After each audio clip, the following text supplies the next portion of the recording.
Everybody, Father Peter here. Good Friday, the most solemn day in our tradition. You can see over my shoulder I have the cross of San Damiano and also a woman in prayer at the foot of the cross. That's the disposition for the day. Now let's talk about what happened on Good Friday. On Good Friday, we move from Caiaphas's palace over on one side of the city of Jerusalem. In the middle is the temple, and on the other side is the praetorium. The praetorium is where Pilate stays when he is in Jerusalem.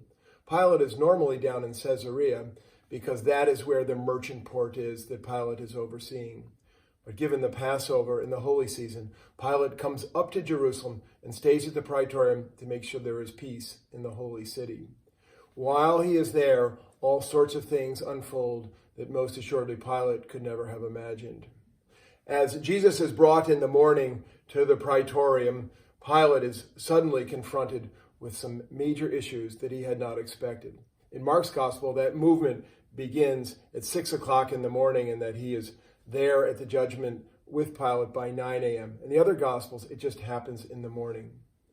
We read John's gospel during the Good Friday liturgy. And in John's gospel, Pilate and Jesus have a conversation that is quite intense and quite worked out. In Mark's gospel, Jesus says one thing to Pilate and then refuses to respond to any more questions.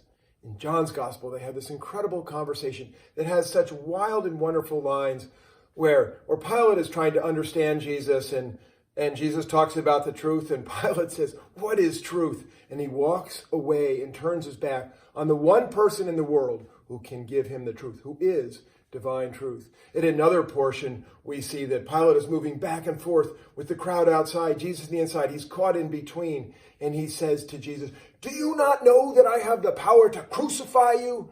And Jesus says, "You have no power over me if it was not given from above." In that conversation, it is Jesus who is interviewing Pilate. All of the scriptures agree that Jesus is beaten during this time. And at a certain point, Pilate brings him back and says, "Ecce homo, behold the man beaten with a crown of thorns upon him."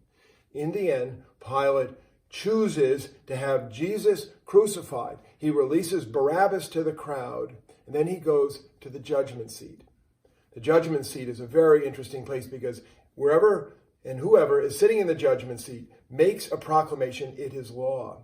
In Matthew's gospel, judgment is passed upon Jesus, and Pilate washes his hands of it and says, "I wash my hands," literally washing his hands. His wife had said to him before, "Have nothing to do with this man." Jesus then carries his cross to Golgotha. As so many of you know, the Stations of the Cross, which were really developed in the Middle Ages, became a major piece of piety for Christians around the world as they went from station to station to station. Golgotha in Jesus' time was outside the city walls. It was a stone quarry. It was the quarry where they cut the rocks to build the city of Jerusalem, to build the temple. But now it is the place of the skull. It's the place of death. And there Jesus is crucified with two others. Things said on the cross become very important. We talk about the 7 last words of Jesus. We also have other things that happen on the cross that become particularly important to us.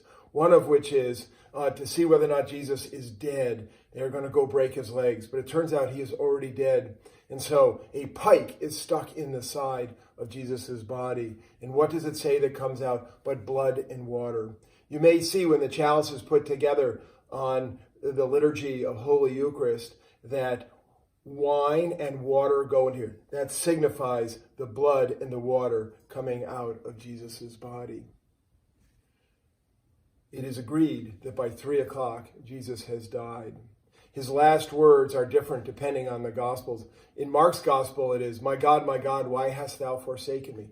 The first line of Psalm 22. It's an understanding of Jesus as a victim. But not in John's Gospel that we read on this day. Jesus says, "It is finished." This is not I made it to the finish line or I'm defeated. This is, it is finished. I am done. I have walked the walk and run the race and carried the day. It is a triumphant, it is finished.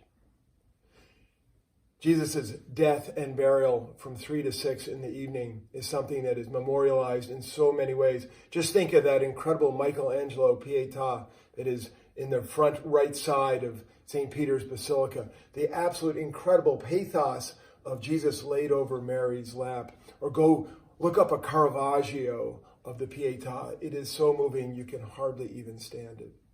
But the Gospels tell us that they received permission to get Jesus down from the cross, and because it was the preparation for the Sabbath, they had to do it quickly. And Joseph of Arimathea, who was a follower of Jesus, though a secret one at that, had a burial cave in a garden nearby. Jesus' body was taken there. It was spiced by Nicodemus, a secret follower of Jesus, who was a member of the Sanhedrin, and he is put in the grave, and a huge stone is rolled over it. It ends in a most solemn, quiet, and deep death silence. So today, on Good Friday at noon, we will have the Good Friday liturgy. The Good Friday liturgy has tremendous meaning for Christians, and it has the reading of the Passion Narrative, John's version, a sermon by Father Justin, the solemn collects, the prayers of the church before the cross, and then finally the veneration of the cross. For the veneration of the cross, I suggest that you find a cross at home or something that approximates such a thing, and that you hold it in your hand during the veneration of the cross, because during the veneration of the cross, we bear witness to the truth that the cross of Christ, which was an instrument of death, will become a vehicle for God's healing. It is a most solemn, holy day. May that solemnity and that holiness be yours. Peace be with you.